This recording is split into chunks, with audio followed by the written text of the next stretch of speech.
everybody. Welcome to the Cruise Show. This is your host, Donovan from the Off Limits Show, David from the 5x5, and Ken from the Ken Boggle Show. Say hi, guys. Hi. So tonight we're talking about what? We're talking about the new year. We're talking about what went wrong in 2013 and what we want to go right in 2014. So why don't we start with you, David? Oh, I knew you was going to say that, and I didn't want to start again. But no, hey guys, Miss David. But 2013, as you guys know, because it's almost over. What we have, what 3 or 4 days left of 2013. But somebody did say to me that the real Mayan calendar ends this year. It wasn't last year. Oh really? Yeah, they said that because well, I'm not gonna get into it, but I'm like, well, if it happens, there's nothing you can do about it. Exactly. That would explain why I fell off the wagon. I mean, if I fell off the wagon, that means something. Okay. Okay, that's like a Delta Burke thought. No, but 2013 was a hard year for me. It's not for only, and you guys know this, and if people listen to the 5x5 show, what was that? If people listen to the 5x5 show, my mother's health had declined this year, and so I've been dealing with that. And some personal struggles, where I'm going, where I'm heading in life, the path. Am I on the right path? Something is really going on wrong. Hello? Are you there? Just keep talking, bitch. Just keep talking. See how they treat me? Lover. But because I keep on hearing weird sounds.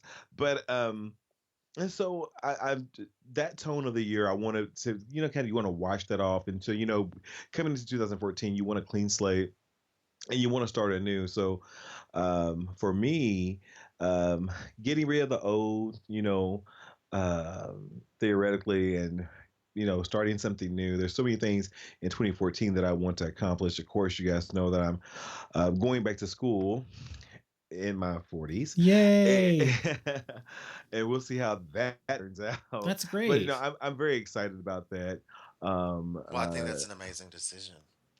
It was, man, yeah, I think so too. Thank you, because I thought about it, and then so much was going on in 2013, even toward the end part of 13, because my plan was to go back last summer, this past summer, and it didn't kind of turn out because of some of my own procrastination. And that's another thing that I'm going to take care of in 2014.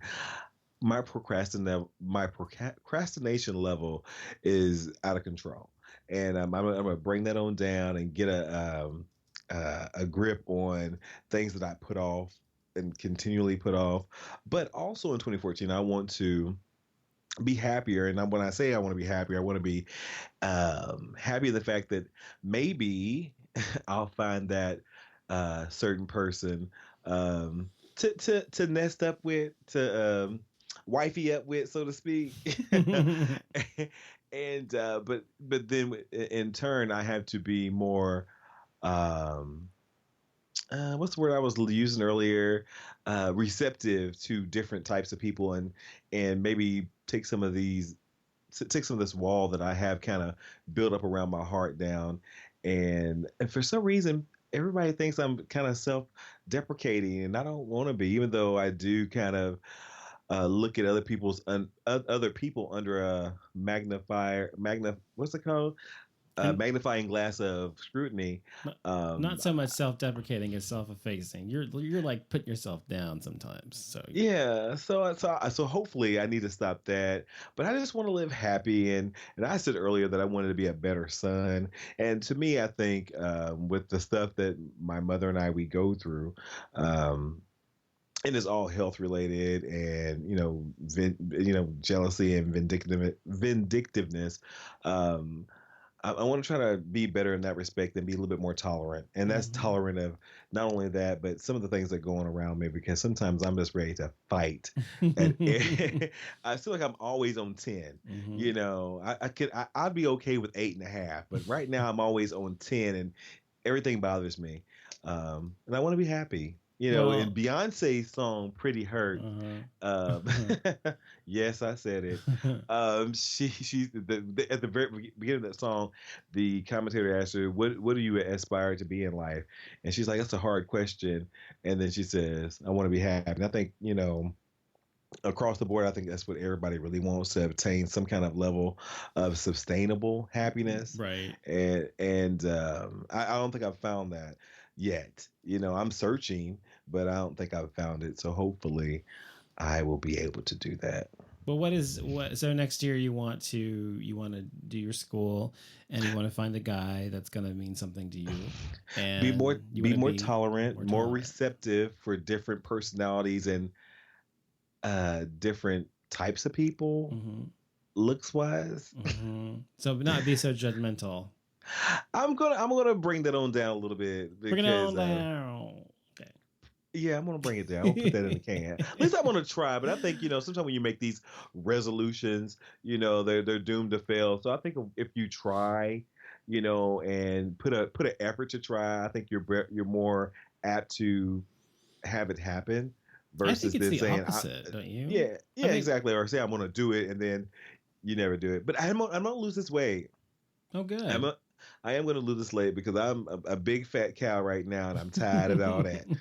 All these burgers. My sister, my sister bamboozled me twice today. Actually, I think I put it on Facebook earlier. She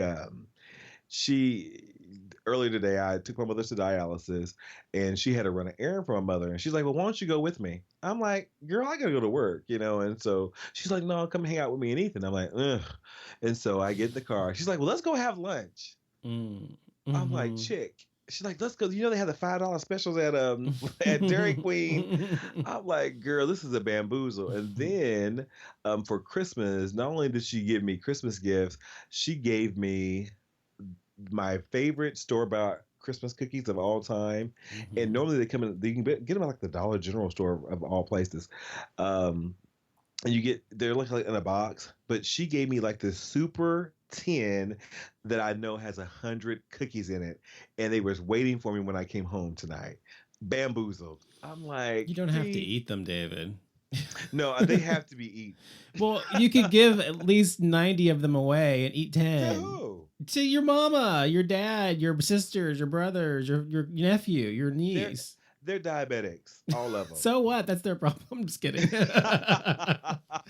I'm just joking. They're diabetics. No, Well, give them to some of your people you work with. they're diabetics too. Well, hell, you need to just give them to the The freaking homeless shelter. shelter, maybe a Yes. homeless shelter, battered They're women. diabetics Shut too. up. Oh, shut it. Whatever. They're all Whatever. diabetics. But yeah, no, but I'm being funny, but no, they will be eaten. Mm, mm, mm. Okay. Well, but the thing you said though, you said that in the new year, sometimes you make a resolution and sometimes you kind of sabotage yourself. And I think that can be true. But I also think that if you don't make a goal, you can't achieve it. You know what I mean? So I if you believe you have just to go apply. on through the year and just go through the year without and this applies to everybody, me included, everybody. If we just go through the year and we don't actually aren't cognizant of what we're trying to achieve, then we just kind of go through the year and oh my God, it's another year passed and I didn't do shit. You know what I mean? So that's Exactly. why I try to set resolutions, even though sometimes they don't always happen because we're human, right? So fucking what? We tried. Just try. I think that's what matters. So what about you, Ken? Well, I have to say that I feel the exact same way about myself sometimes, David. So I'm not saying a whole. It's just very telling that we're a lot more alike than one would realize. And so I was thinking about what are you saying that sometimes I agree with, and I hope you don't mind me saying these things, and don't be mad at me. And I'm certainly not trying to read you, but you seem like I gulped.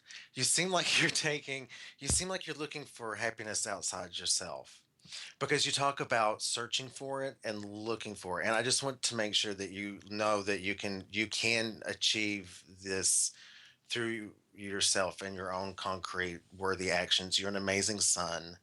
You need to see that and recognize that. You respect others and you demand respect for yourself. Not everybody can do that. Sure, you have issues in the romance department, and currently you are being asked way too much of your families, but you are a great caregiver.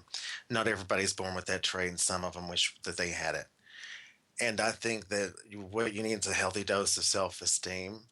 And I think that it's not out of the realm of possibility to think that you don't feel like you deserve very much. So I think maybe some charity work. He It does always that. helps me. He does that. No, I mean like more than what, because we're already caregivers, and so I'm trying to think about something extra more that I could do, like counseling maybe for a specific place. I mean, Mhm. you're already spread so thin, though, David. You're doing the most you can do, and I think you're doing a great job. Yeah, yeah, I I mean, do and you're so too. damn hard on yourself, David. You're so damn hard on yourself. And Don't that be mad at was, me, please, I'm but not. That wouldn't make me mad. I think it was I don't very. want you to think I'm reading you. No, I think it was that was very nice. No, yeah. See, I Why are think you laughing at me, I'm Donovan? not a Why are you? bitch. Everybody Honey, thinks I'm I a ain't bitch, but I'm afraid of not. you. He's afraid of you. I'm not. I'm Who? terrified of them He both of you is, because kid. He's afraid of I'm me? He's afraid he's gonna piss everybody. you off. I'm not Listen, afraid of that. shut Boy, it down, David. What please. were you saying? I'm listening. No, I think that was very nice. I totally received that, but I think though, I think I'm hard on myself, Yeah. and I could be totally wrong, but because it makes me work harder, or it makes me ignore what's going on around me if I'm focusing on my flaws and not everybody else's. I guess. Does that make sense? Well, if you're focused on everybody Sounds. else's flaws, then you're not focused on your own. Actually, You are an aggressive driver. You're an impatient driver. You, Oh, you. how do you know that? You right. You press when you sign your name. You press your name. You sign your name the way you like it, but you press really hard with your pen, almost like you're choking it. No, that's not true. When you're doing an autograph or something, you don't do that. Mm-mm. No, no. this Okay. conversation has taken a turn. We asked you. You asked you, Ken, what was your answer to the question? Well, I He was just I just he think was he's addressing being me. hard on Oh, yourself okay. I'm sorry. as a whole. I'm sorry, but anyway, sorry. I'm so sorry. Don't say you're sorry all the time, for God's sakes. Just do I it, can't dude. help it. Okay, look, I have the same issues, David. I have the same issues. My list shine a little light on your list because yours did for mine. Yeah, Are you ready? I see where you were going. Okay. Please don't be mad at me. Okay, so what I learned what I learned in 2013. I learned from 2013 that you must always stay calm, and like those shirts that were so popular this year. You must always stay calm and dot dot dot. I learned that this year.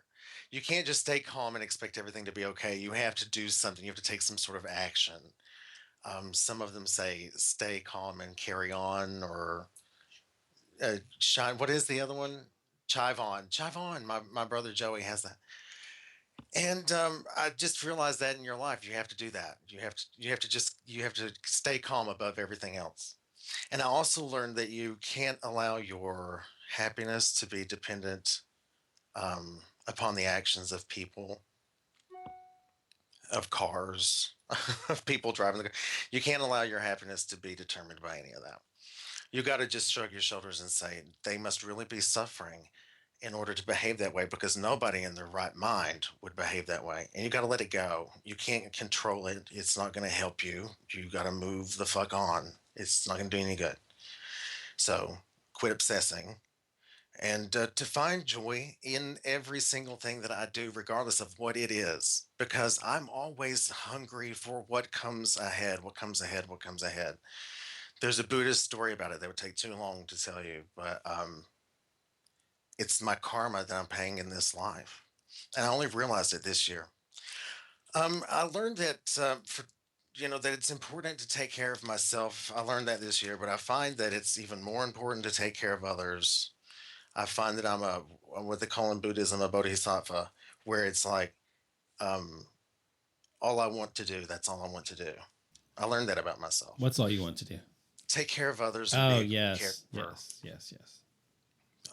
But yeah, so I find joy in that. Like I find real, not like I deserve better, but I feel like even in my darkest moment this year, I learned how to give to others, and it feels so good that I wish I did more of it as much as I could possibly do, even more. I wish I could do more. But anyway, I learned that I've got to cultivate courage, wisdom, and happiness from within myself. These three things must happen. I must be courageous all the time.